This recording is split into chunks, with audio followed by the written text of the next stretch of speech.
Picture it.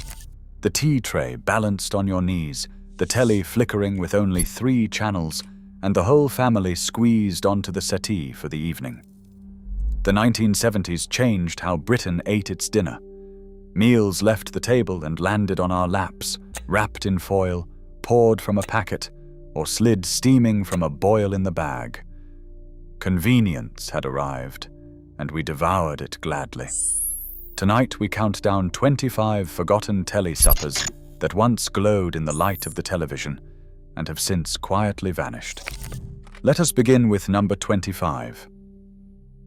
Number 25. The cheese and pineapple hedgehog was less a supper than a centerpiece, but it appeared on the telly tray at every family gathering through the decade. A tinfoil wrapped orange, studded with cocktail sticks, each one skewering a cube of mild cheddar and a chunk of tinned pineapple. Housewives assembled them in the afternoon, the sweet and salty pairing considered the height of sophistication in 1974. Children circled the plate, pulling sticks free during the adverts, while the grown-ups nursed a baby sham. A tin of pineapple chunks cost around 15 pence and stretched across a whole party. The hedgehog spoke of a Britain suddenly confident enough to entertain, to serve something fussy and fun.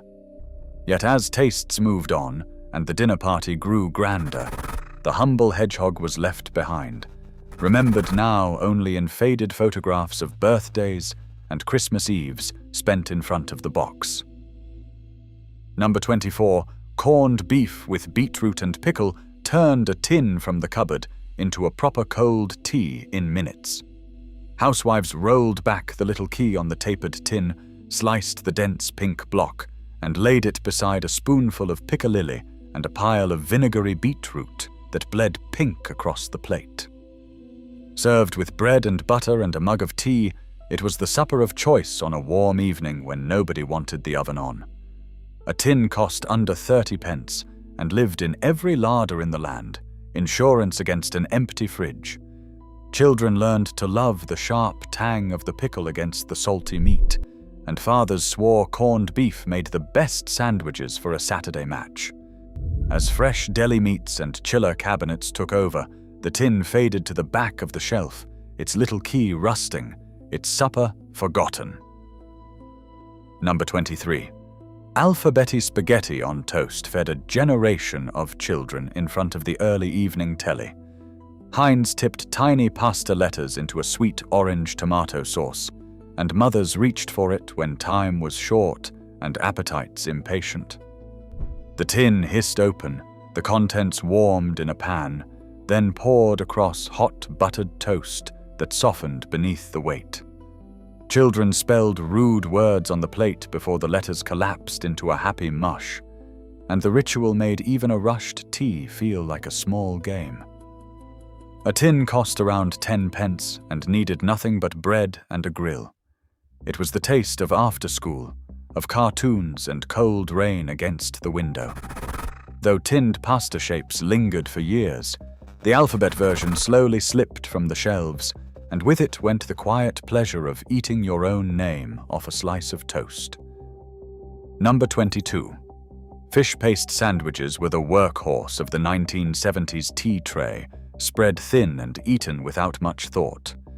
That little glass jar of Shipham's salmon or crab paste, its foil lid peeled back to reveal a smooth pink-potted spread, sat in every kitchen cupboard. Housewives scraped it across white sliced bread, cut the sandwiches into neat triangles, and stacked them on a plate for supper in front of the news. The flavor was intense, salty, and faintly fishy, a concentrated hit that carried the memory of the sea. A jar cost pennies and lasted a fortnight in the fridge. For picnics, packed lunches, and lazy Sunday teas, paste was the reliable filler that asked nothing of the cook. As fresh fillings and prawn mayonnaise took over the nation's sandwiches, the little jar quietly disappeared, its potted paste a taste few under 50 would now recognize. Number 21. Toast toppers were the height of convenience cooking, a tin of savory topping designed to be spooned onto bread and grilled. Chicken and mushroom, or ham and cheese, thick and gloopy, they promised a hot snack in the time it took to warm the grill. Housewives spread the contents across toast, slid it under the heat, and watched the top bubble and brown into something that looked almost like a proper meal. Marketed as the modern answer to a quick tea, they landed perfectly in a decade obsessed with saving time. A tin cost around 20 pence and turned a slice of bread into supper without dirtying a single pan. Children thought them a treat, the bubbling cheese a small event. Yet as fresh toppings and the toasted sandwich maker arrived, toast toppers faded from the shelves, remembered fondly by those who grew up watching them blister under the grill. Number 20. Spam fritters carried the taste of wartime thrift straight into the disco decade, battered and fried and heaped beside chips. Housewives sliced the pink luncheon meat from its distinctive tin, dipped each piece in a simple flour and water batter, then lowered it into hot fat until it turned golden and crisp. The result was salty, crunchy, and deeply satisfying. A supper that cost next to nothing. A tin of Spam cost around 25 pence and fed a family with chips and a spoonful of beans alongside. Chip shops sold fritters too, wrapped in paper for the walk home. Children loved the contrast of crisp shell and soft meat, and nobody minded that it was hardly refined. As the nation grew wary of processed meat and mindful of its waistline, the Spam fritter slid off the menu, surviving now only in cafes that trade proudly on nostalgia. Number 19, tinned macaroni cheese was the ultimate lazy supper, a whole meal that needed nothing but a tin opener and a pan. Heinz and their rivals sold soft pasta in a mild cheese sauce, ready to be heated and tipped onto a plate or across toast. Housewives reached for it on the busiest nights when the children were fractious and the telly was already on. The sauce was gentle, comforting, and faintly artificial in a way that somehow made it more appealing. A tin cost around 15 pence and warmed in minutes. It was food for the very young and the very tired, undemanding and reliably beige. Children ate it without complaint, mopping the last of the sauce with a crust.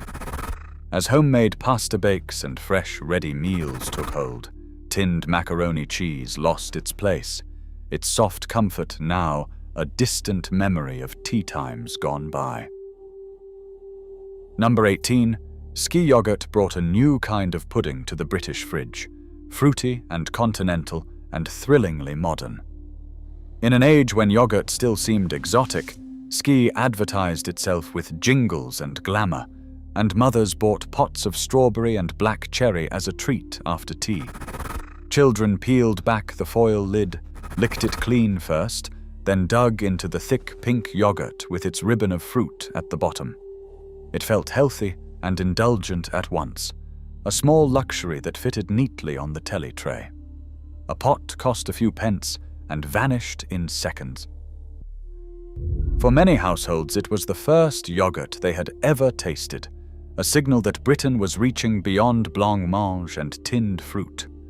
As dozens of brands crowded the chiller and tastes splintered, the particular pots of that decade faded, remembered chiefly for the foil lids licked clean. Number 17. Butterscotch blancmange wobbled onto the tea tray as the pudding that bridged old Britain and new.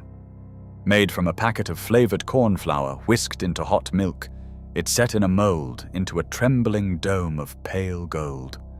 Housewives poured the mixture into a rabbit or fluted mold, left it in the fridge to firm, then turned it out to gasps at the table. The texture was smooth and slippery, the butterscotch flavor sweet and slightly synthetic. A packet cost around 10 pence and made pudding for the whole family. Children pushed their spoons in just to watch it shiver. It was the dessert of birthday teas and Sunday suppers, cheap theatre served on a plate. As Angel Delight and fridge desserts offered speed without the moulding, blancmange slowly wobbled its last, surviving now only in the memories of those who once fought over the wibbly bits. Number 16. Scotch eggs and pickled onions were the cold supper of choice when nobody wanted to cook. A hard-boiled egg wrapped in sausage meat, coated in golden breadcrumbs, and served halved beside a jar of fierce pickled onions and a wedge of cheese. Housewives bought them from the butcher or the new chiller cabinet, and they needed no more than a plate. The egg sat pale in its meaty jacket, the yolk crumbly, the whole thing dense and filling. A Scotch egg cost around 15 pence and paired perfectly with a bottle of pale ale in front of the football. Children ate the crunchy coating first, saving the egg for last. It was picnic food that had migrated indoors, the supper of a warm evening with the windows open. As grander party food arrived and the ploughmans went up market, the humble Telly tray Scotch egg quietly lost its shine. Number 15. Prawn cocktail was the starter that defined 1970s sophistication. The dish that made an ordinary tea feel like a night out. Housewives spooned defrosted prawns into a glass dish, laid them on shredded iceberg lettuce, and drowned the lot in Mary Rose sauce, a pink blend of salad cream and tomato ketchup, with a dash of paprika. A slice of bread and butter and a wedge of lemon completed the picture. Prawns were newly affordable, and a bag from the freezer cost around 40 pence. Served in the good glasses, it looked impossibly glamorous on the Telly tray, the taste of a Burney Inn brought home. Children thought it the height of grown-up dining and begged for a spoonful. As the decade passed and tastes grew more adventurous, the prawn cocktail became a punchline, a symbol of dated dining, and it slid from fashion almost as quickly as it had arrived. Number 14. Boil-in-the-bag cod in butter sauce was convenience cooking at its most curious. A fillet of fish sealed in plastic and dropped into a pan of boiling water. Housewives set the timer, let the bag bob and swell, then snipped the corner and slid the fish and its yellow butter sauce onto a plate beside a mound of mashed potato. There was no smell, no mess, and no bones to worry about, which made it perfect for a household eating in front of the television. A box cost around 30 pence and promised dinner with barely a pan to wash. The sauce was rich and faintly artificial, the fish soft and mild. Children who refused proper fish would eat it happily. As fresh fish counters returned and frozen ranges expanded, the boil-in-the-bag ritual faded, its little swelling pouch remembered as one of the strangest suppers the decade produced. Number 13. Baked beans on toast, or their sweeter cousin, spaghetti hoops, formed the backbone of the British child's Telly tea. Heinz beans in their unmistakable tomato sauce, warmed in a pan and tipped across hot buttered toast, needed no skill and cost almost nothing. Housewives reached for a tin on the nights when a proper meal was impossible, and nobody ever complained. The beans soaked into the toast, the edges going soggy, the middle staying crisp, exactly as every child preferred. A tin cost around 8 pence and fed 2 hungry youngsters. Spaghetti hoops offered the same comfort in a different shape, orange and slippery and endlessly popular. It was the supper of illness, of half-term, of Saturday afternoons in front of the wrestling. Though beans on toast survives, the daily ritual of it, the everyday reliance on that tin, belongs to a Britain that has largely moved on. Number 12. Wagon wheels rounded off the Telly supper as the biscuit that seemed impossibly enormous to small hands. 2 discs of biscuit sandwiching marshmallow and a smear of jam, sealed in chocolate and wrapped in shiny foil. Mothers slipped them into lunchboxes and handed them out after tea, and children swore they were bigger back then, a debate that has never truly ended. A single wheel cost a few pence and felt like a proper treat. The chocolate coating cracked, the marshmallow stretched, and the whole thing demanded a glass of milk alongside. It was the pudding of choice for those too impatient for anything that needed a spoon.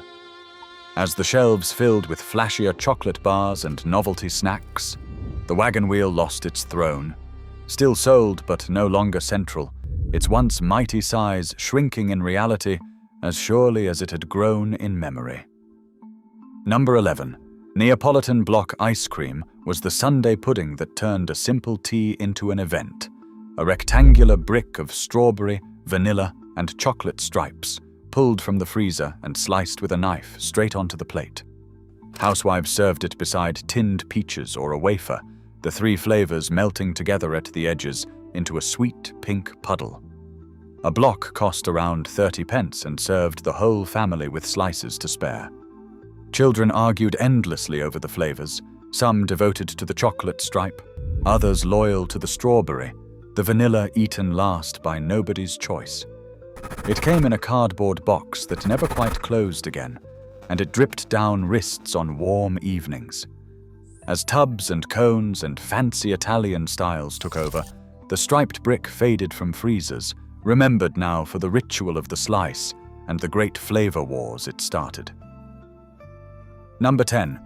Black Forest Gatto crowned the dinner party and the special Sunday tea as the ultimate showstopper of the decade.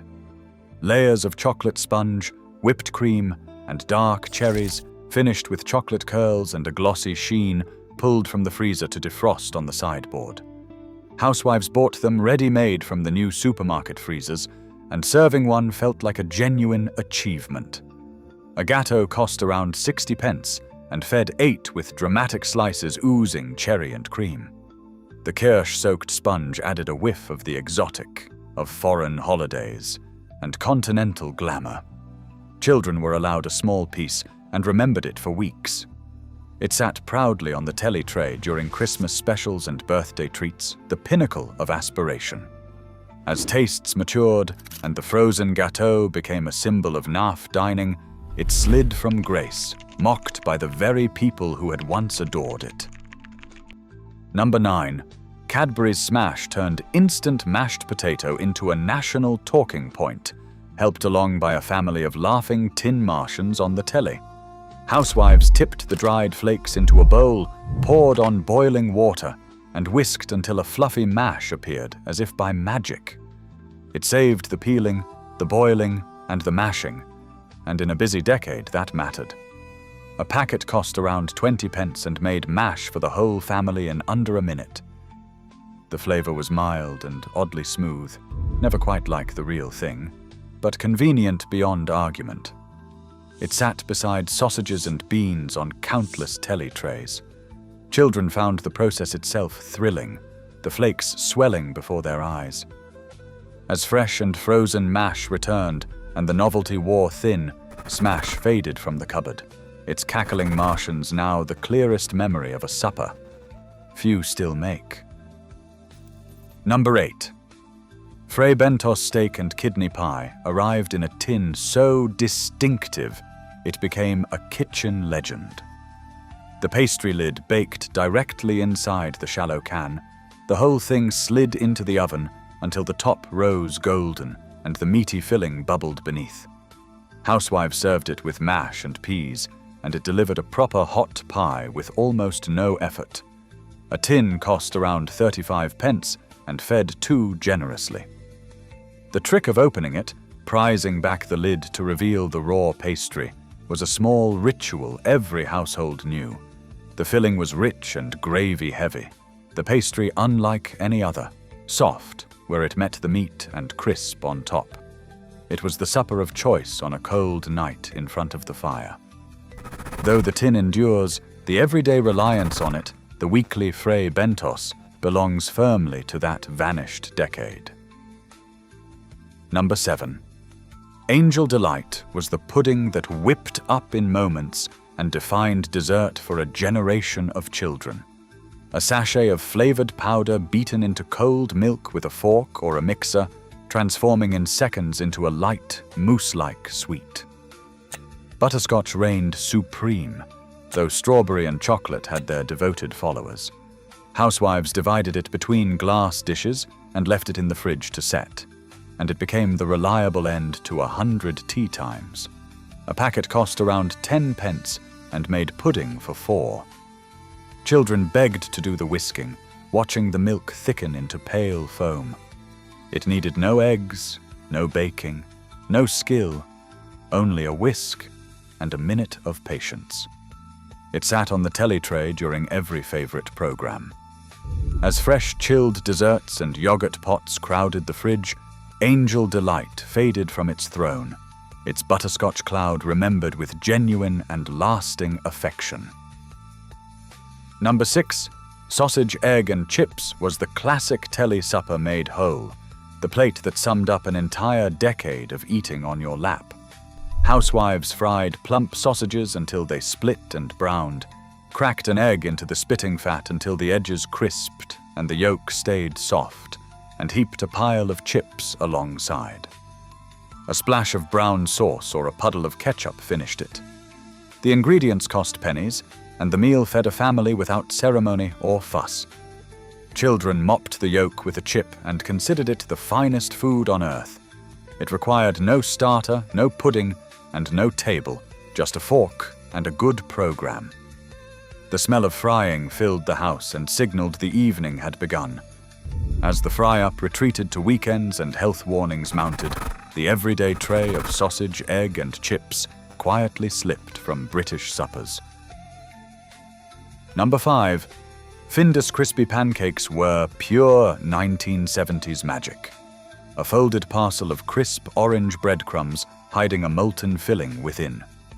Minced beef, or chicken and mushroom, or cheese, sealed inside a pancake and fried or grilled until the coating crackled and the inside ran lava hot. Housewives kept a box in the freezer for the nights the children were starving and dinner was late. A box cost around 40 pence and delivered a supper that felt like a proper treat.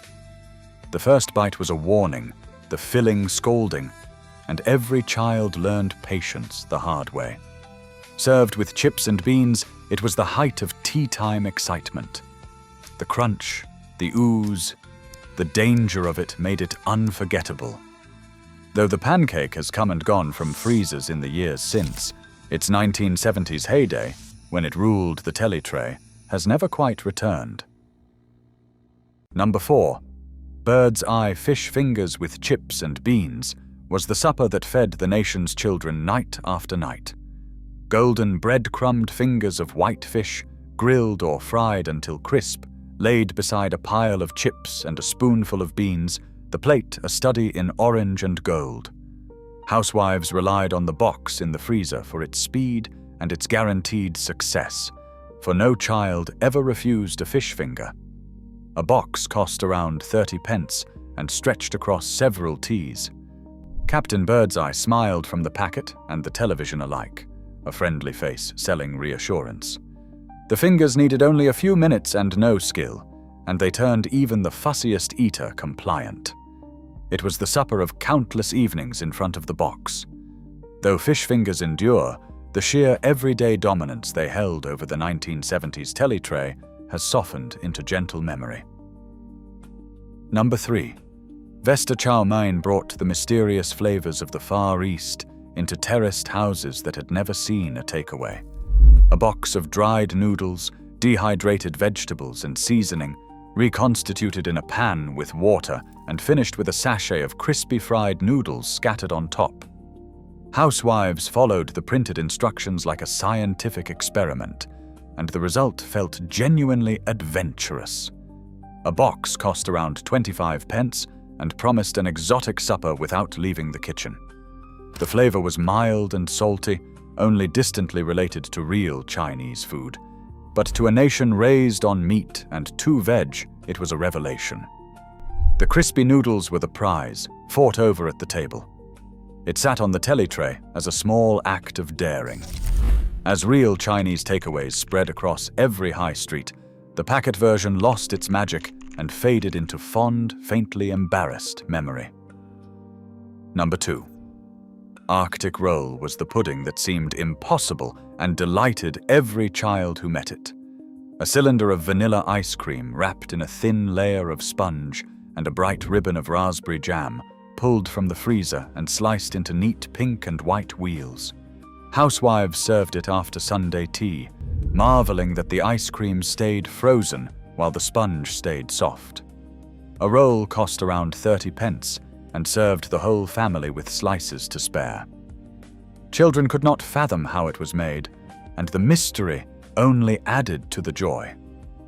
It arrived on the Telly tray during Christmas specials and birthday treats, cold and sweet, and just a little bit clever. For a time, it was one of the most popular puddings in the country. As fancier frozen desserts arrived, the Arctic roll faded, though few who ate it as children have ever truly forgotten those cool, jammy wheels. Number 1.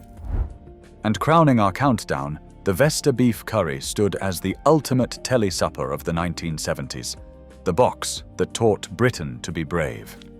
Long before curry houses lined every high street, this packet of dried curry powder, rice, and reconstituted beef promised a taste of somewhere far away, prepared entirely from the store cupboard. Housewives boiled the rice, simmered the sauce, and served up a mild, sweetish curry dotted with sultanas that bore only a passing resemblance to the real thing, and nobody cared.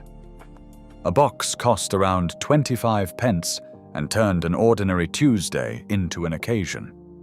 The whole family gathered on the settee, plates balanced on knees, to eat something genuinely new. Children remember it as the first curry they ever tasted, the beginning of a national love affair. It was exotic, affordable, and thrilling in a way that is hard to imagine now. As real Indian and Chinese food swept the country, the Vesta curry faded from the shelves, its packet magic replaced by the genuine article. Yet for those who grew up in that decade, it remains the taste of a Britain just beginning to open its horizons, one boil-in-the-bag adventure at a time. There they are, 25 forgotten Telly suppers from the golden age of eating on your lap. Which one takes you straight back to the glow of the television and the tray on your knees? Tell me in the comments which supper you would bring back tomorrow, and let me know the one I missed. If this stirred a memory, give it a like and subscribe for more journeys into the Britain we have quietly left behind.